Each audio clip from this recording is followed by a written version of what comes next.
Yeah? Ooh, Oh, what did he say? Start? he's saying we get to start. Oh, wow. Okay. I'll let you stand up. Good afternoon, everybody. I know we're getting started, right?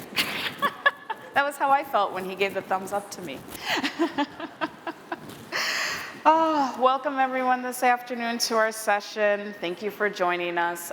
My name is Siobhan Bowen, and I am a professional development strategist in the Institute of Equity for Transformational Change at Madison College. Thank you. Yay! Oh, this makes me feel good. A lot of my work, well, maybe what I should say, I'm really passionate about fostering inclusive, collaborative, welcoming spaces for our employees and for our students at Madison College. And so I'm personally thankful that you're all here to engage in this conversation and hear a little bit more about what we're doing and how we're creating these environments for our Madison College community.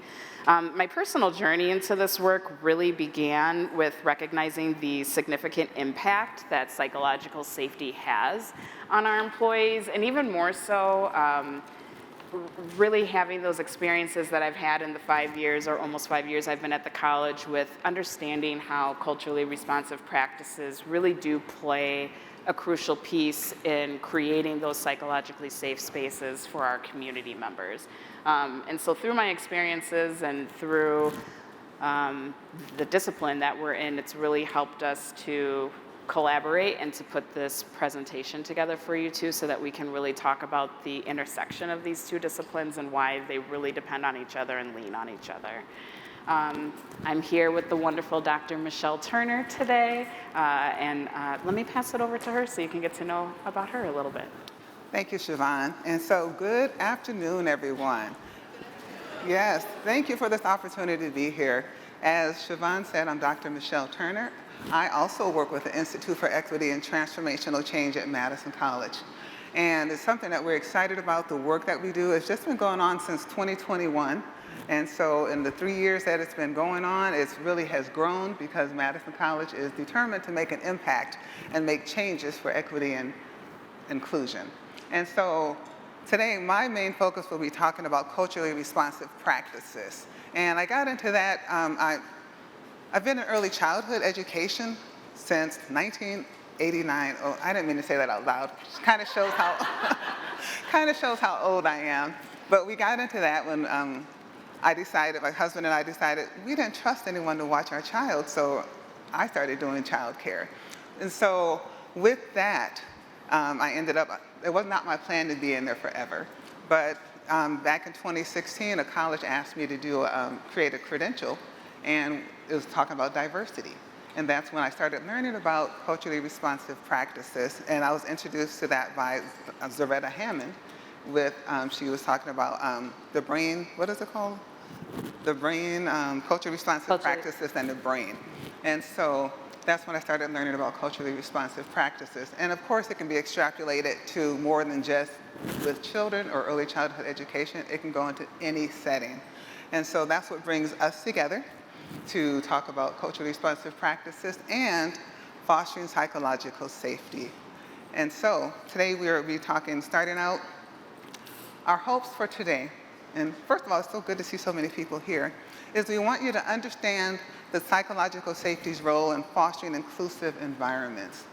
It's so important for people to feel like they're respected and valued and that they're part of wherever they are. And we also want to identify barriers to psychological safety and their impact on underrepresented groups. And that's something that we know that can impact whether it's learning or impact people feeling like they're a part of everything.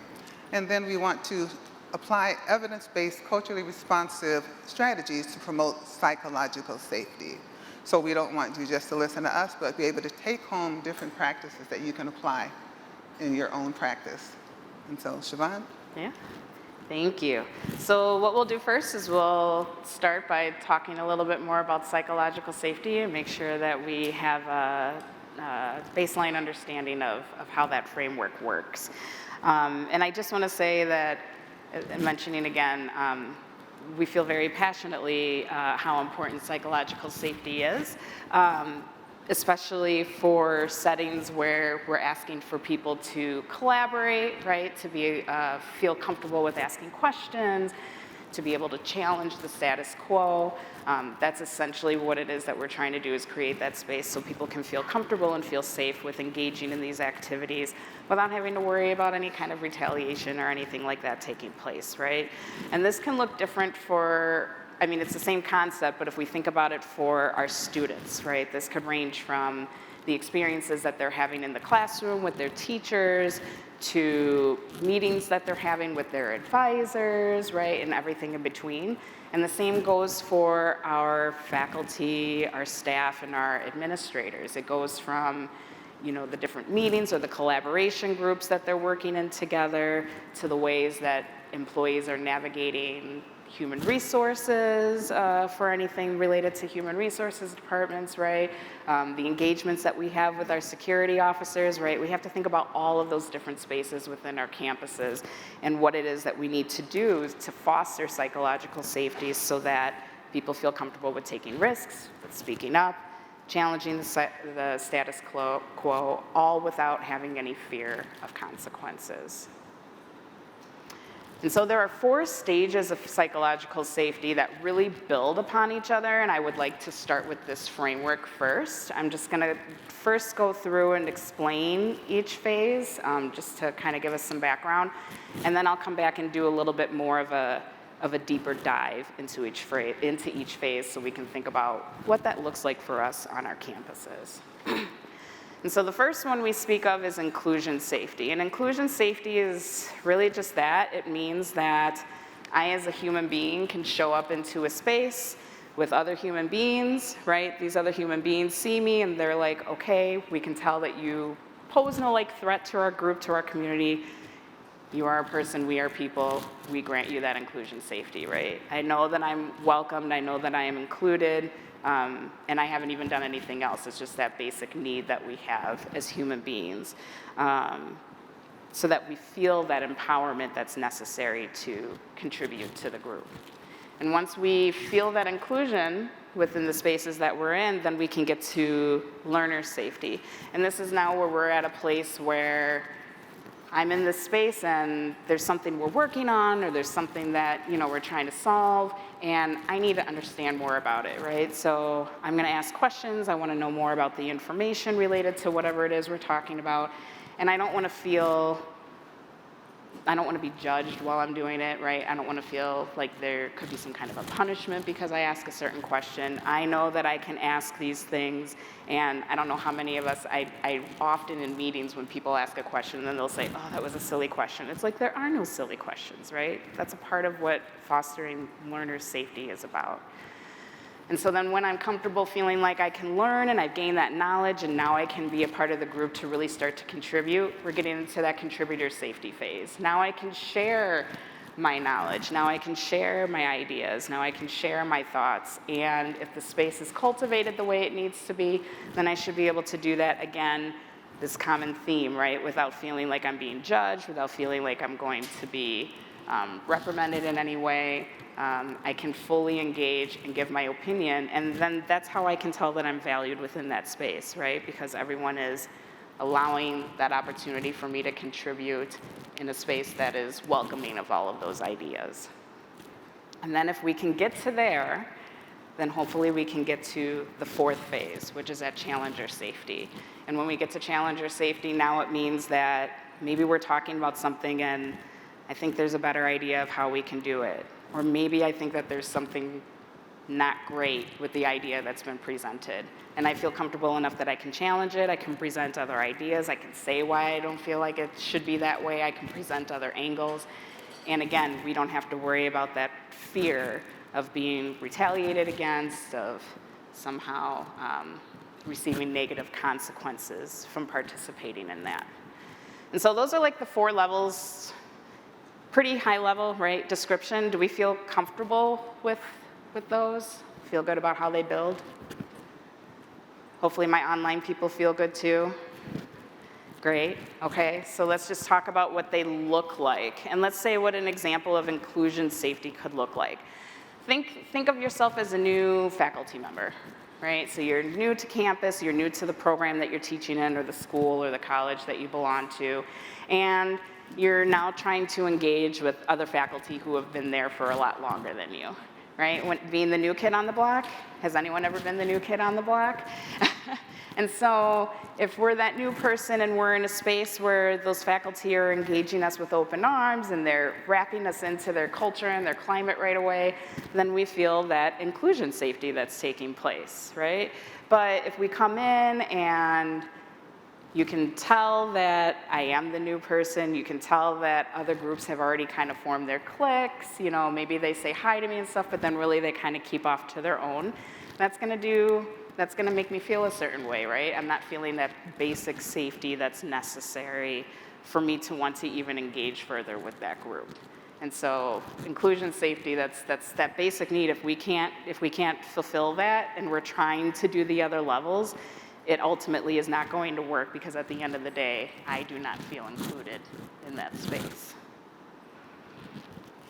Learner safety, I feel like the best example I can give is with students. Before I was in the role that I'm in now, I used to be a full-time instructor for industrial safety. Occupational and environmental safety and health is my first career passion. And when I would be up there and teaching these things to my students, one thing that I would quickly try and look for is, you know, who are the people that I can see that I think are thinking really hard and they want to ask a question? And how can I bring them in to feel comfortable enough with asking that? The worst thing that we can have are the students who are in there, right? And I'm gonna say it, like, they're paying money to learn certain outcomes, to help build up their skills so that they can be a productive member of society in whatever career that they want to do. And if we aren't creating the space for them to be able to ask those questions and understand the material that we're sharing, then how are they going to succeed, right? So this whole learner safety concept is making sure that we're drawing in those students, and what are some of those practices that we can put in place so that we can keep it successful for our students, as opposed to a situation where maybe they feel too afraid to ask those questions because they aren't sure how they're going to be responded. Contributor safety. Has anyone ever been in a meeting where maybe power dynamics are at play? Maybe the meeting is supposed to be about collaboration, but you start to hear one person who's at a certain level that's pretty much saying what they want, and suddenly, I don't know that I want to share my thoughts. I don't know that it's safe to share my thoughts. Maybe the thoughts that I have or what I want to contribute goes completely against what I know these other dynamics in the room want, and suddenly I don't feel comfortable about it. So how can we, in those kind of spaces, right, level those power dynamics so that everyone does feel comfortable to contribute? That could be an example. And then challenger safety is kind of the same thing. Let's say that we're in the financial aid office and we're doing a meeting looking at a process for how we can make financial aid efforts more accessible for our students. And they're sitting there and they're having this meeting, and one person's thinking, you know, I really actually don't think this process is great. I really think that there's something else that we can do to make it more streamlined, to make it easier for them to get through the process. If I feel comfortable, I'm going to challenge that.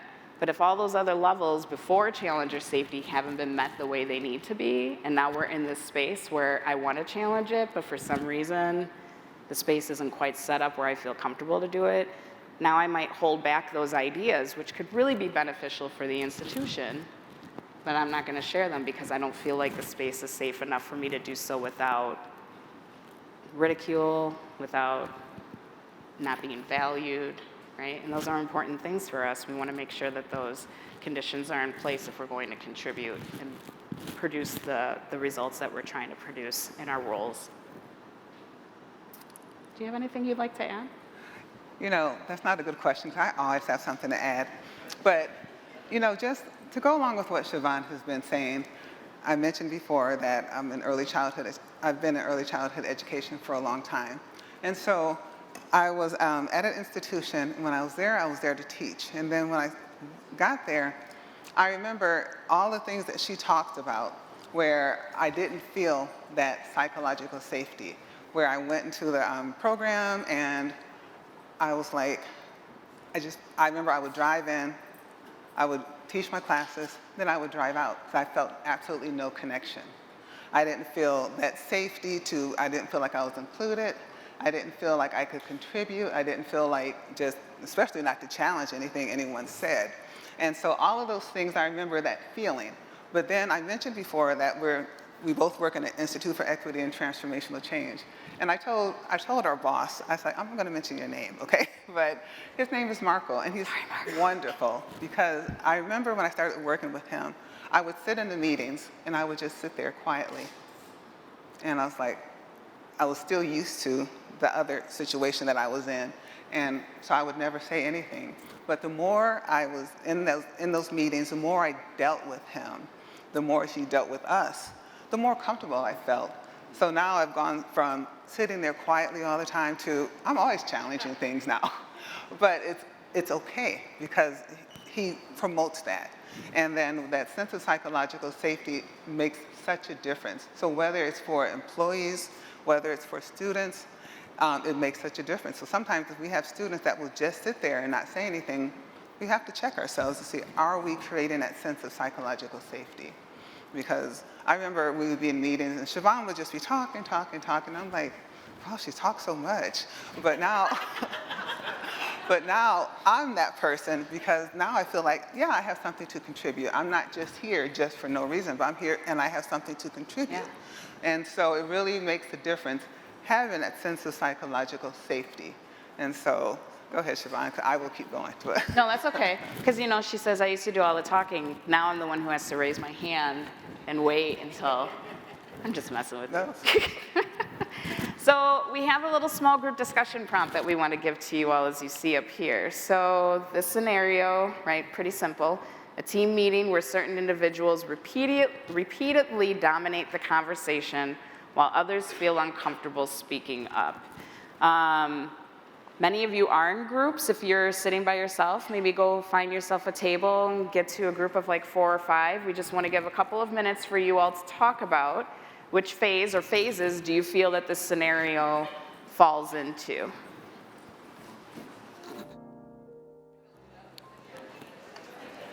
Okay. I know it was just a couple minutes. We'll give you more time to work on another exercise later. But right now I've got a couple people with microphones and I'm wondering if anyone would be willing to share which phase or phases of psychological safety do you feel that this was dancing around in terms of like what was missing from the space, right? Yeah. Well, yeah. I'm looking for hands. Or you can look for hands too. Oh, no. Anyone want to share your thoughts on what was missing? Oh, we got one over here. Go for it. Hi, we had a couple things we talked about with this. So the person who's repeatedly dominating the conversation clearly has contributor safety. They feel comfortable talking. The others may not. Is it part of inclusion safety? We also talked about it could be that some people are just not comfortable speaking in a group verbally. So could part of inclusion safety be multiple ways of contributing? So can you put an idea in a chat? Can you have a one-on-one conversation to have an idea brought up? Because maybe you feel safe in a one-on-one situation, but not in a group setting, and that's could be a personality thing too. So we're kind of wondering where does that fit in with inclusion safety? Oh, that's wonderful. I didn't hear the whole question. I'm sorry. No, that's okay. It wasn't so much a question, it was her just speaking to, she's starting to introduce some different practices of how can we bring people into the fold if maybe they're not necessarily comfortable with doing it in that group space. Am I saying that pretty correct? Yeah. And so I appreciate that because you're also starting to bring up some culturally responsive practices that can be used to help in that situation, which is wonderful. Anyone else want to share your thoughts of what you discussed at your table? We can take one more from the in-person group. Okay, anything in the chat? Has anyone shared anything in the chat? I don't know if this is on. There were just a few people in the chat that mentioned contributor safety, so same as the other. So the same, okay. So it sounds like we're all landing in the same, oh yeah, go ahead.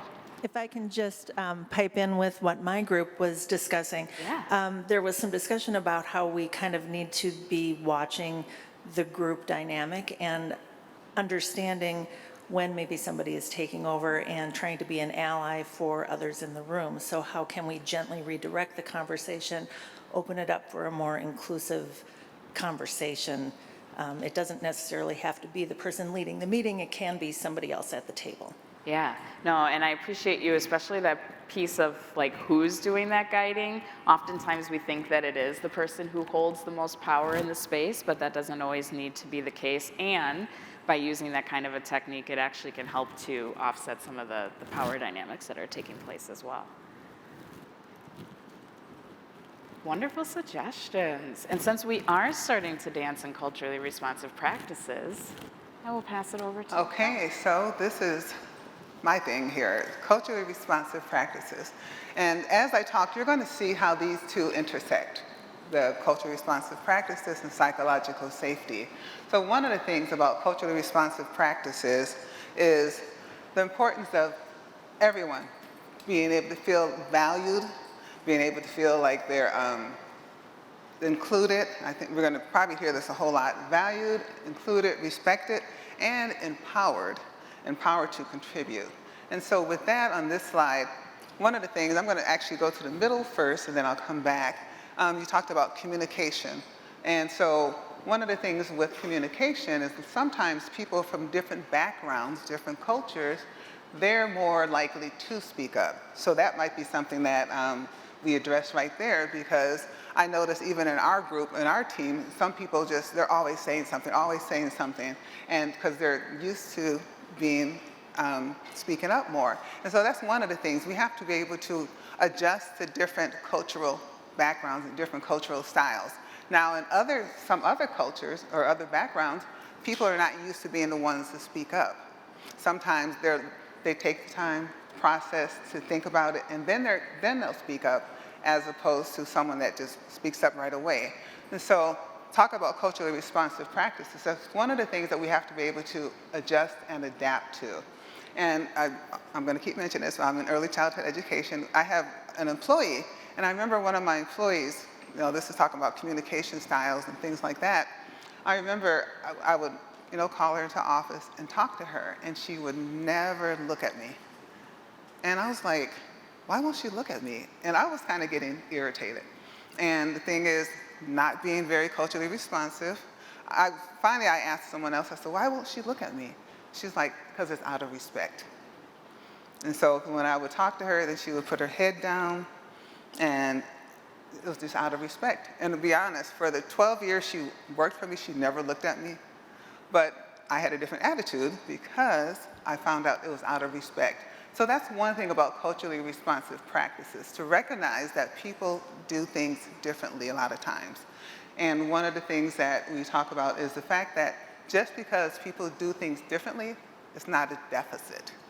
It's just that things are different than what we're used to. And so with her communication style, whether it's in a classroom, we can't always expect our students right away to speak up. And even if they do feel that contributor safety or that learner safety, sometimes they're still not going to speak up. Why?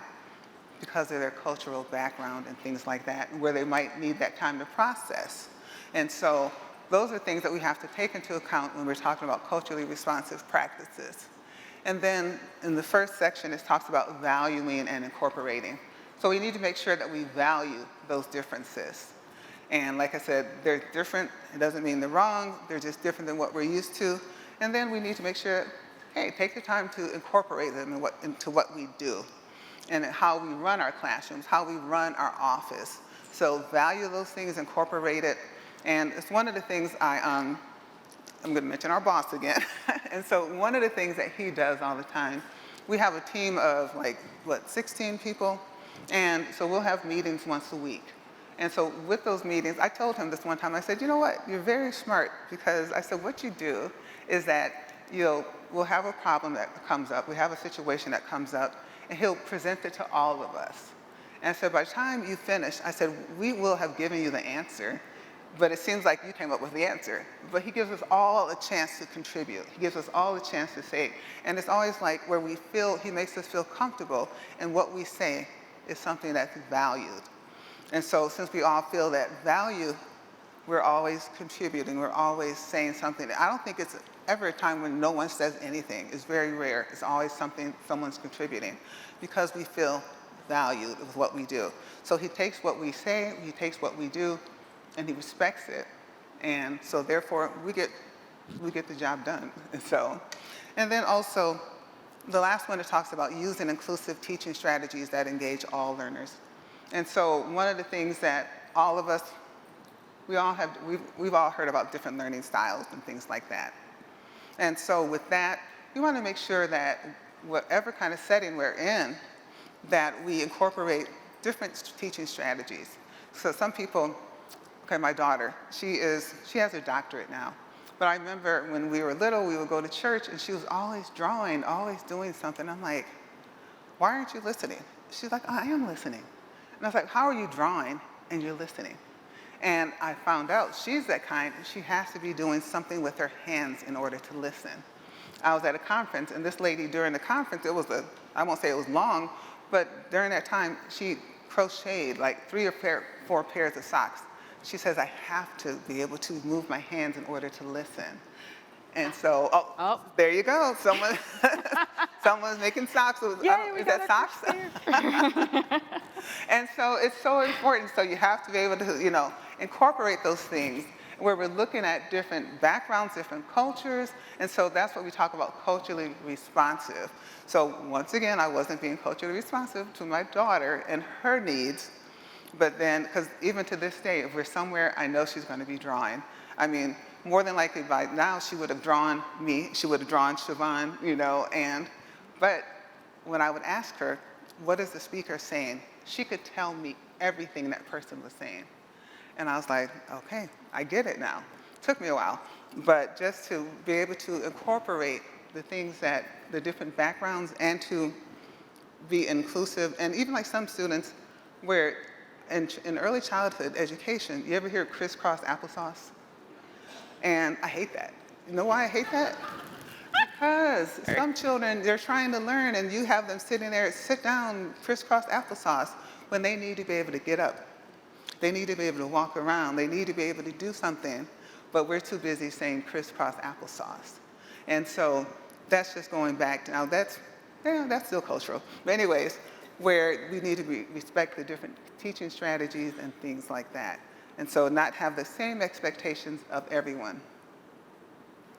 And so kind of talked about how CRP, culturally responsive practices, intersects with psychological safety. And that whole thing is building that trust and open communication, and ensuring that everyone feels seen, valued, and respected. Like I said, with my daughter, I'm sitting there wanting to fuss at her. But when I finally recognized that, okay, this is what she needs, then I could, okay, I respect that you need that. Or if someone needs to get up and walk around, or just being able to be seen and respected for who you are and what you do, that might be different than the quote unquote norm, which who is it to say what's normal? And it's one of the things that at Madison College that we do, I work with action research. And one of my action researchers, she works with students, well actually, whoever in the college, with neurodiverse students. And she said so many times people need different things, whether it's at the table or different things. She said, I never lower the standards, but I meet them where they are, and then I help them succeed. And I think that's so important. So from whatever background you are, wherever you are, different things that, so sometimes to us it might hold a stigma. It shouldn't hold a stigma, but we need to be able to meet people where they are, whatever type of background you are. And then we also need to make sure that we're creating those environments where participants or students, wherever, can feel like they can share their ideas, they can share openly. And one of the things that we talk about that participant safety or that contributor safety. I remember when I first came to this other department that we're in right now, when I finally decided to share my ideas. Like I said, I felt like I was finally comfortable and able to share my ideas. But then there was a project that I was working on, and I don't know if I missed the deadline or something like that. And I was like, oh man, is he going to be upset? And so I was like, okay, well, Michelle, you are way too old. You know, you have to make sure that you just, fess up, okay? And so I went and I talked to him. And I was just waiting for him to fuss at me. You know what he said? Well, this is a great learning opportunity. And I was like, that was it? He's like, yeah, we learn, we grow, we learn. And so after that, I don't know, my whole life changed. That might sound dramatic, but just to be able to feel that comfortable in a setting. And it actually changed the way I deal with people too. It's like, no, I'm not going to be upset if you make a mistake. I'm not going to be upset if you do things differently. But hey, if you make a mistake, it's like, this is a learning opportunity, something to grow from. And that just makes such a difference. And if you do things differently than I do, that's fine.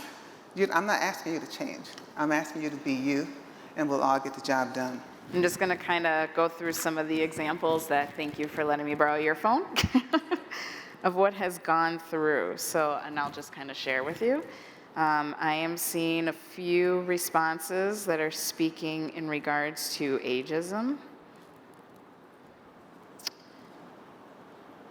One specific, one, excluding equity and inclusion representation in the workplace. Example, not allowing staff working on E&I initiatives to identify by wearing a pin to identify they are a safe person to reach out to.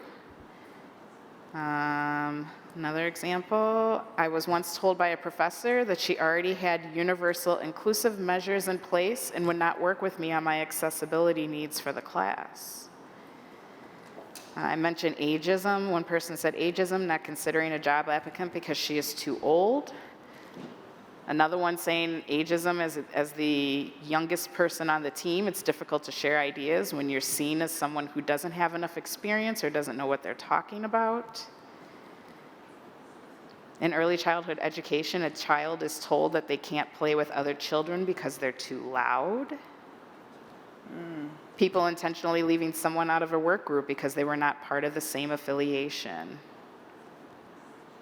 Being ignored during recognition. I witnessed another colleague speaking over another colleague, power dynamics and identities noticeably in play. The colleague was shocked by experience, it doesn't feel comfortable, which is an issue with inclusion, contributor safety.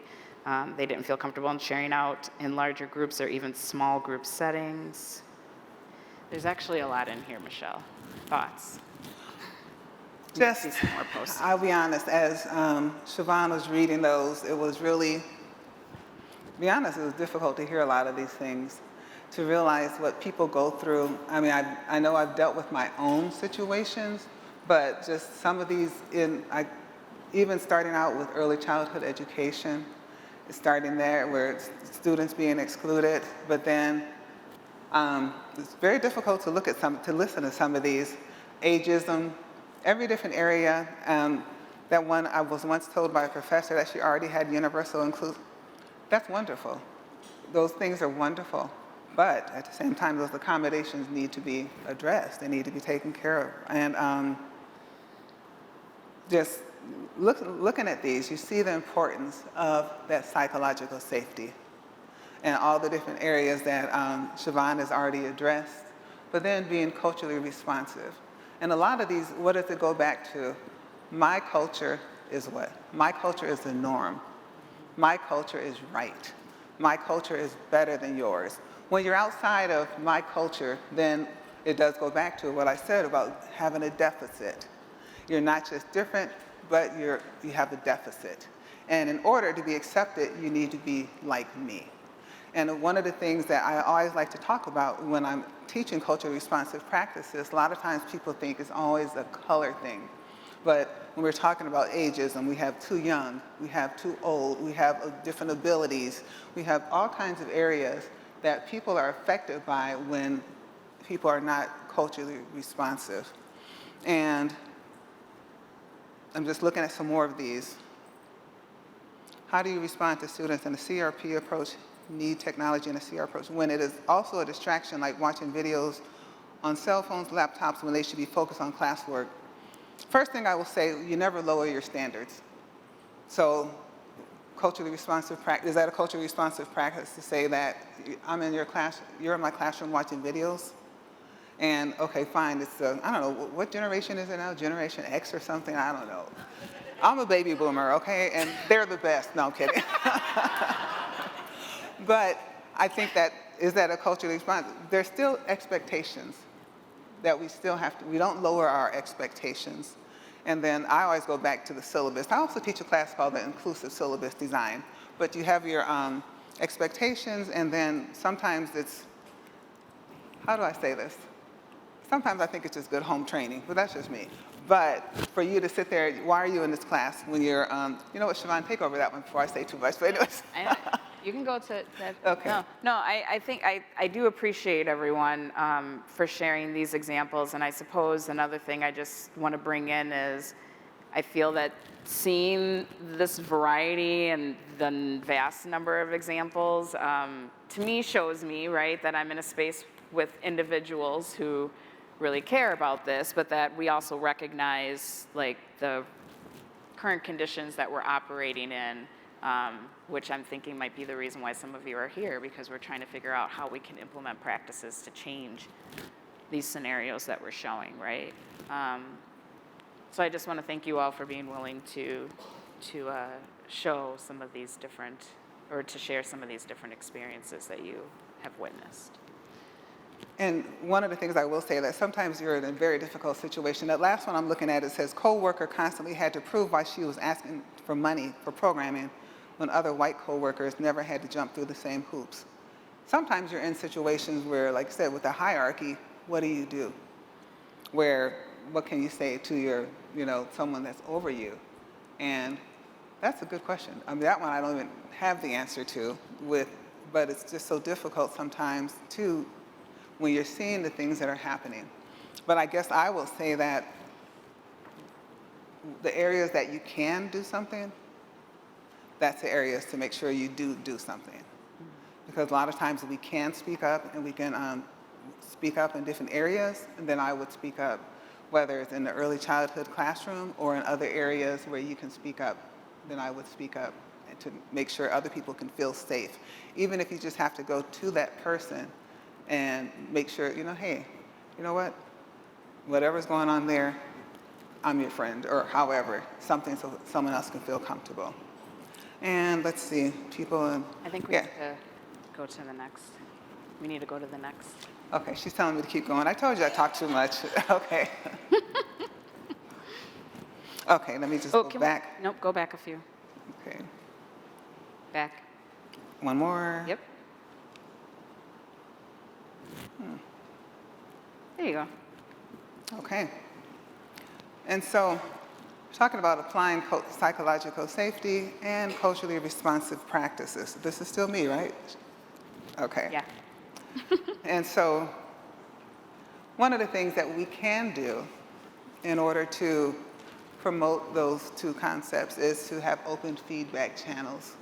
And with that, let's look at students. One of the things I really like is a lot of our people that I work with, what do we do? At the end of the semester, we give an opportunity, we survey our students.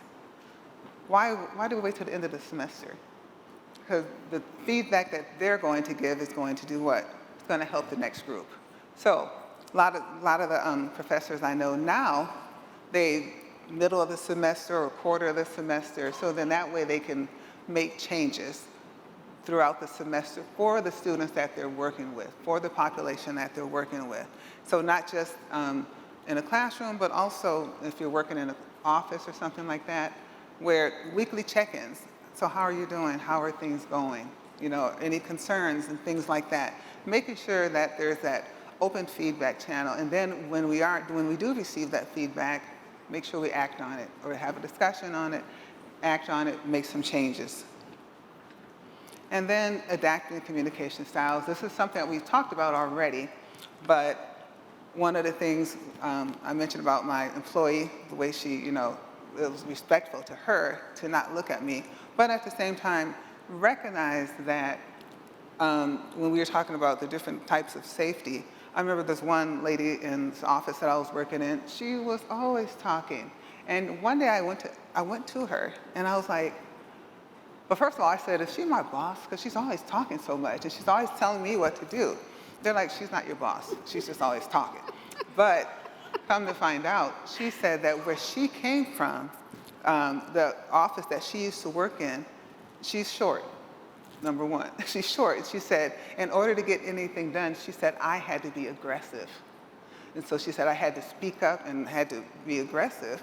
And so I was like, well, that was interesting. So we had to make some adaptations because I was like, okay, hold back. You know, we're hearing what you're saying. So we had to be respectful of her needs also, where she came from, that kind of situation. So just adapting those communications to help people to feel more comfortable, whether it's in that kind of situation or in a situation where someone does not feel comfortable. And then opportunity for restorative dialogue. Now, when we're talking about trying to be culturally responsive, sometimes things might be said that are harmful. Things might be said that are uncomfortable. And so we want to make sure that, I mentioned before about my boss was like, oh, it's just a learning situation.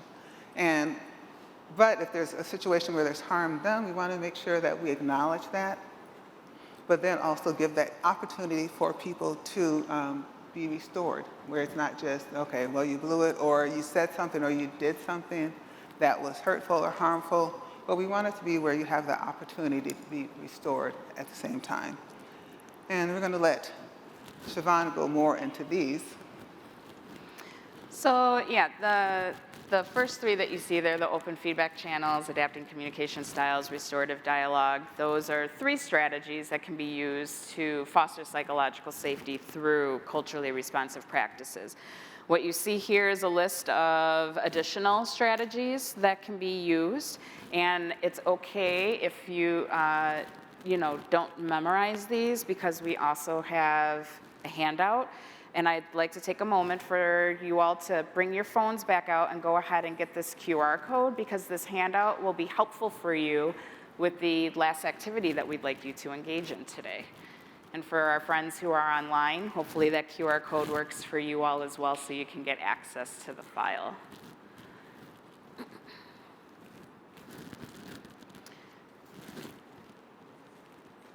I'm going to be perfectly honest, like I'm a little bit new at the QR code thing, so if someone would be nice enough to say it worked.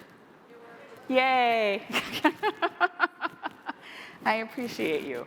We'll leave it up here for another moment, because I see some people still getting that.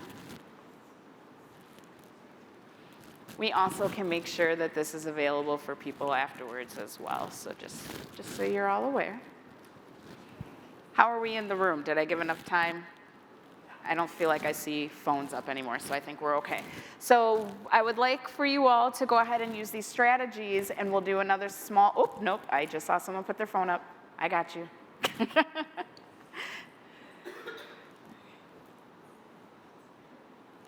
Are we good? Good? Awesome. We're going to go to our last activity and do a little bit more of a case study analysis. So I'll leave this up here for you all as you're discussing in your groups. But what we'd like you to do, here's the case. Imagine a department in a university where a newer staff member who comes from a cultural background different from most of their colleagues has consistently felt excluded during department meetings. The staff member notices that their ideas are often dismissed, sometimes unintentionally, but more vocal or by more vocal or senior colleagues. As time goes on, the individual feels less inclined to contribute, leading to disengagement. And the situation is not just about one missed opportunity, it's an ongoing pattern that prevents the department from benefiting from the staff member's valuable perspective, which is informed by their unique cultural background. And so what I'd like you all to do is, in your small groups, use the strategies that were provided on that handout, and take some time in your groups to discuss how you would address this situation. You can identify one strategy that you would use. A lot of times we end up using a combination of strategies, so that's okay. But identify those strategies that you feel could help transform this environment into a space where this individual feels valued, respected, and psychologically safe enough to contribute. So we'll give you about like 3 to 5 minutes to discuss what that looks like in your groups, and then we'll invite you all back to share some of your ideas.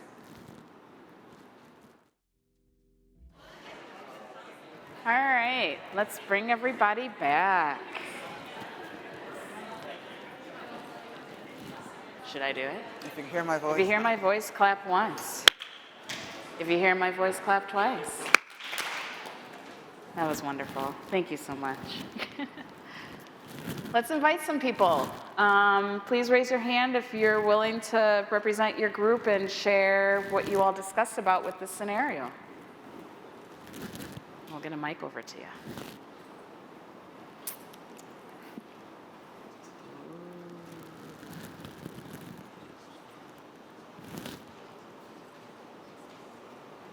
We have Got one back here.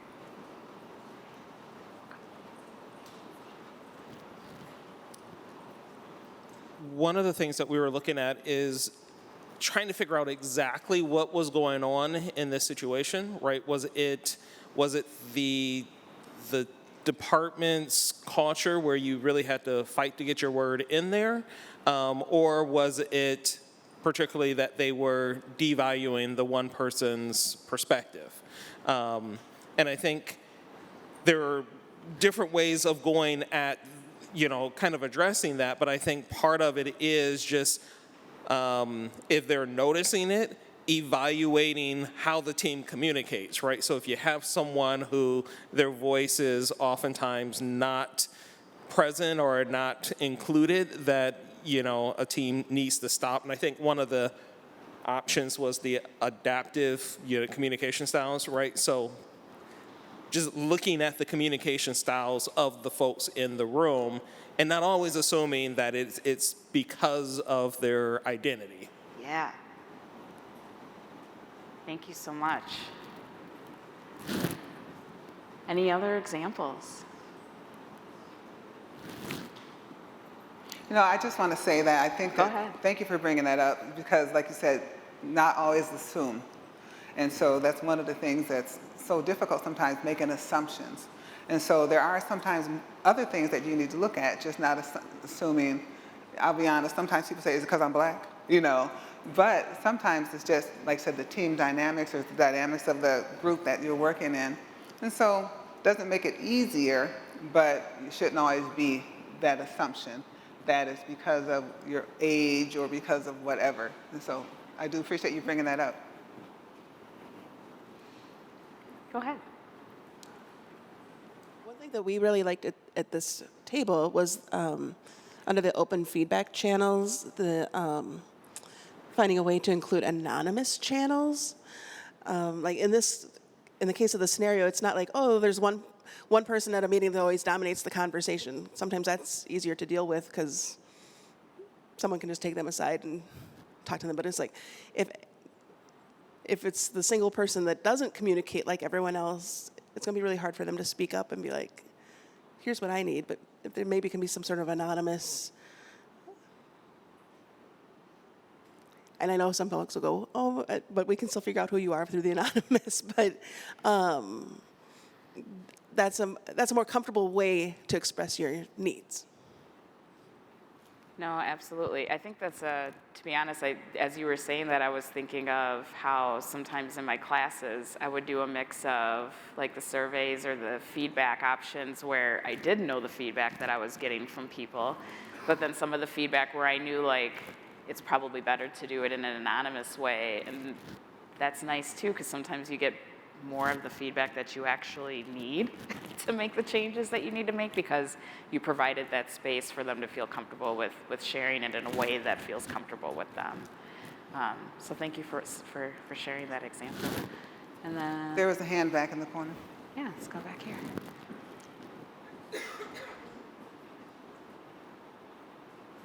Hi, I was thinking that a lot depends on who you are in the department in the scenario, because if you're also a junior member or a bystander of some kind who's not in a position of power within the group, then your approach might be to try to advocate for that person, but in a way that they appreciate, and you might need to have a separate conversation with them first about it.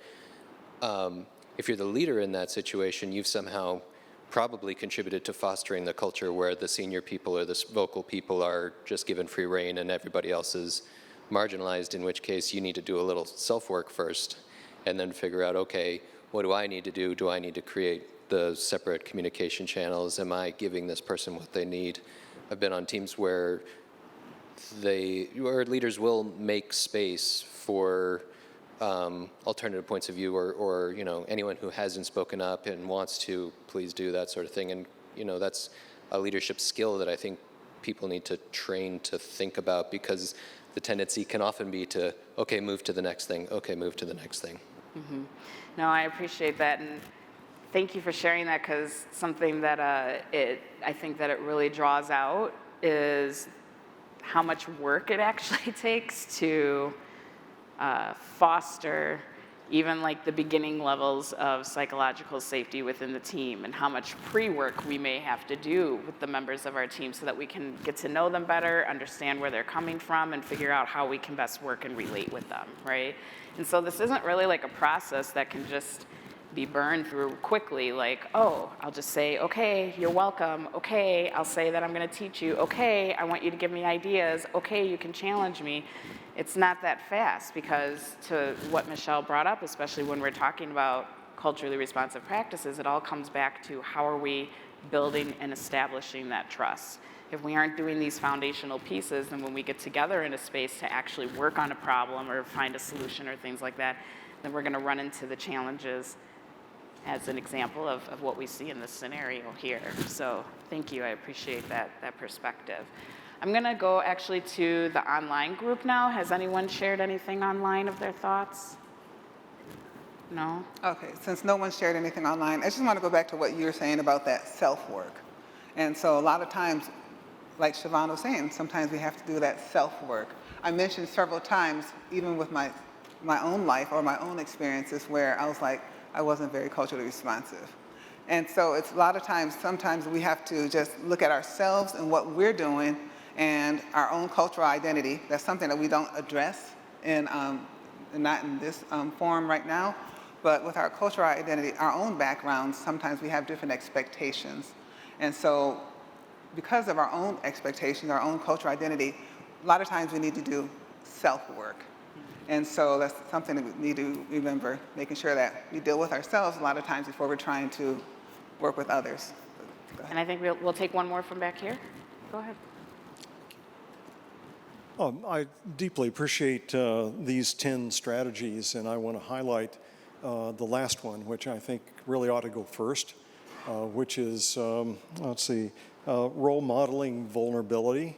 Brene Brown talks about this a great deal in the books that she's written, and it takes a tremendous amount of courage for a leader in particular to say, I'm not sure what to do about this, or I made a mistake. And that's really, really hard when you're in a power position to say, well, I'm vulnerable around this particular thing. And what I loved about this too is that one of the members of our table here brought that up, and how incredibly transformative it was for the situation in creating a great deal of trust and mutual respect within the group meeting. Thank you. No, thank you. I don't know how much more I could even agree with that, especially when you're looking at the leadership perspective. I know that there are leaders who I have worked with who have been completely open with, right, like with this is when things went well, this is when things didn't go well, with being able to own up to it. And then other leaders who don't necessarily own up to it, or maybe even act like they don't even know what the problem is to begin with. And it's really hard for individuals to be able to establish that trust with them if they're not willing to genuinely display that vulnerability and that openness and that honesty to create that relationship. So thank you so much for sharing that. Yeah, go ahead. We did get one question in online. Oh, beautiful. They were wondering, what role do you think imposter syndrome plays in psychological safety? You know, for me, that's honestly a loaded question because I am not even sure how I feel about the term imposter syndrome anymore. To me, imposter syndrome kind of feels like something that was constructed to put a category on certain marginalized individuals, when really it's not imposter syndrome, it's what structures and systems are in place that are making me think like I'm less than when really I'm not.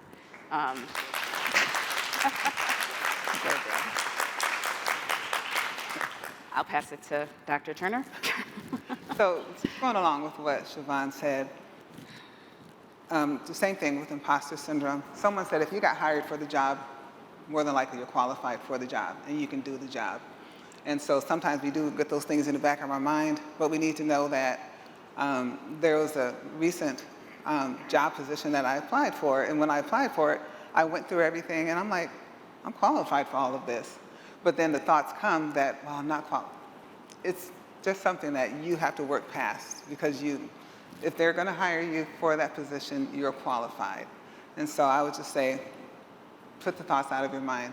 And I agree I don't really believe in imposter syndrome. I mean, it's just something that I think Siobhan said it the best. But I think I want to say, like, I shouldn't acknowledge that because it was constructed the way it was, it's still embedded in a lot of us that it's a thing, right? That it's something that we live. And I'll even share that, you know, our Marco, right? Sorry, Marco, we keep bringing you up.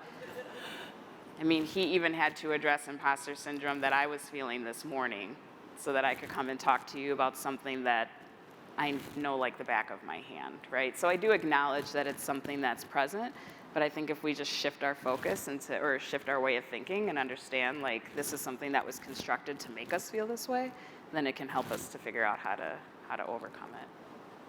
So, sorry, Marco. Okay.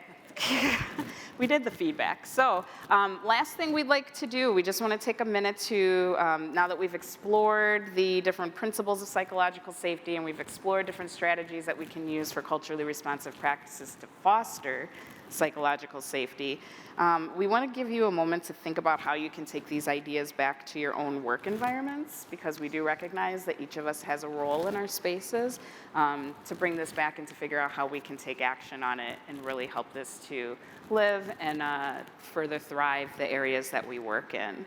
And so what we're going to do is just give you a moment, give you a minute or two, and we'd like you to just think about one specific action that you feel that you can take to foster psychological safety and apply culturally responsive practices in your setting. This could be something you were already considering. It could be a new idea that was sparked from today's discussion. But regardless if it is, we're going to give some quiet time if you want to write it down or just think about it, to think of your action, and then we're going to give you a couple of minutes to share the action that you thought up with someone next to you. Take the quiet time first.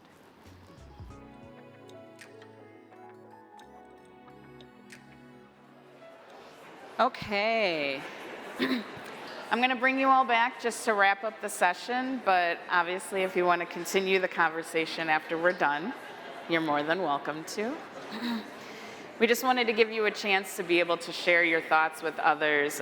It's a great time to be able to share your ideas and get some feedback. If you hear my voice, clap once, twice. Thank you so much. That's that early childhood in her too. Is that what's happening? And we did the feedback. So hopefully we accomplished our objectives today. We really wanted to just take some time to talk about the 4 stages of psychological safety and really show that intersection with culturally responsive practices and why they're so important to each other. If you want to be honest, I don't know if it's something we've blatantly said, but in my opinion, I feel that it's necessary for us to grow our muscle around how we're using culturally responsive practices before we can even figure out then like how to create psychological safety for our teams, right? So they really are important to support each other. And then we left you with some practical strategies that you can utilize for incorporating culturally responsive practices into your spaces so you can create those psychologically safe environments, which hopefully you all have the handout to use as well. thank you so much for your time today. We really appreciate the engagement and the interaction and just the conversation that we had with you all. We've got our QR codes up here if you ever want to reach out and contact us. We've got business cards up here too. I know we're running a little short on time, but let me check in the chat and see, do we have any remaining questions or comments that people would like addressed? There was just a comment from someone that said, I work with student leaders and would love to use this terminology with them so they can bring it back to their student orgs. Thank you for the resources and this session. Yeah, absolutely. I'm glad that you have found a way to incorporate this in your spaces. So, anything else? Well, thank you so much for joining us and for the engagement and everything like that. And I don't think I saw anybody walk out. I like that. No, anyways. So thank you all. Thank you.